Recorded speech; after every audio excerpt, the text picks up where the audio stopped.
Hello friends, welcome to my channel Champa village recipe. আমি আশা করছি আমার পুরো ইউটিউব ফ্যামিলি আপনারা সবাই ভালো আছেন। আমরাও সবাই ভালো আছি। আমার সব বন্ধুদেরকেই অসংখ্য অসংখ্য ধন্যবাদ, যারা আমাকে এত ভালোবাসা দিয়েছে, আমাকে এত সাপোর্ট করছেন। আর যারা আমার প্রথম দেখছেন ভিডিও, তাদের কাছে বিশেষ অনুরোধ, চ্যানেলটিকে সাবস্ক্রাইব করে পাশে থাকা বেল আইকনটিকে অবশ্যই প্রেস করে রাখবেন। আজকে একটি অন্য রকমের রেসিপি শেয়ার করব। কেউ ভিডিওটি স্কিপ করবেন না, পুরো ভিডিওটি অবশ্যই দেখুন। তাহলে এবার রেসিপিটি শুরু করি।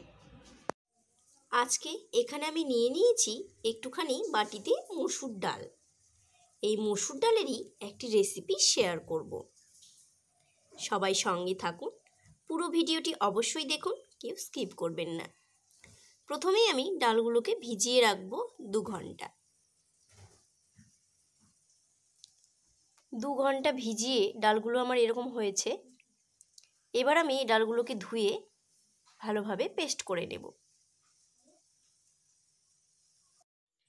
আমি এই ডালগুলোকে শিলনোড়াতে বেটে নিচ্ছি। সঙ্গে একটি কাঁচা লঙ্কা দিয়ে নিয়েছি। শিলনোড়াতে বাটলে এর টেস্ট কিন্তু একটু আলাদা হয়। আমার এগুলো এইভাবে বাটা হয়ে গেছে। এবার আমি এই রেসিপিটি শুরু করব। এই ডাল বাটাগুলোকে আমি এইভাবে ফেটিয়ে নিচ্ছি। মসুর ডালের পেঁয়াজি বানাবো। এইভাবে মসুর ডালের পেঁয়াজি বানালে খেতে কিন্তু ভীষণ ভালো লাগে। বিকেলে চাইলে চায়ের সঙ্গে বা মুড়ির সঙ্গে খেতে পারবেন, চাইলে গরম ভাতের সঙ্গেও খেতে পারেন। এখানে আমি পেঁয়াজ ঝুরি করে নিয়েছি। পেঁয়াজগুলোকে আমি বেশ মিহিভাবে ঝুরি করে নিয়েছি। এইভাবে ডালগুলো আমি প্রায় 1 মিনিট মতো ফেটিয়ে নিয়েছি। তাতে এই ডালগুলো বেশ বেশি হয়েছে বা ফুলে উঠেছে। এবার আমি এখানে একটুখানি হলুদ গুঁড়ো দিয়ে নিচ্ছি একটুখানি নুন। এখানে আমি দিয়ে নিচ্ছি একটুখানি কর্নফ্লাওয়ার।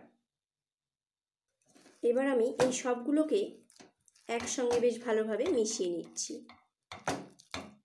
এখানে আমি পেঁয়াজগুলোকে দিয়ে নিচ্ছি।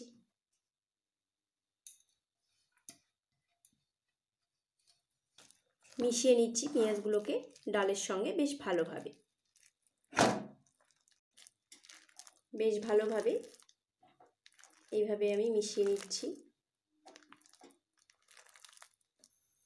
কড়াইতে একটু আমি রিফাইন্ড অয়েল দিয়ে নিয়েছি।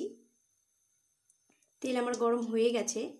এবার আমি পেঁয়াজি আকারে একটি একটি করে ফুলুরিগুলোকে ছাড়ছি।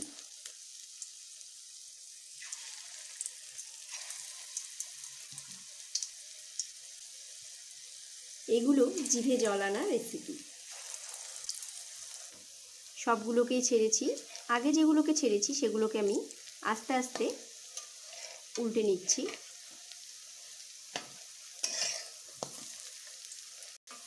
এইভাবে আমি আস্তে করে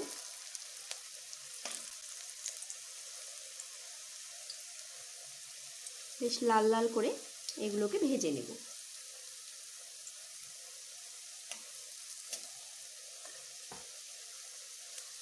বেশ লাল লাল হতে শুরু করেছে।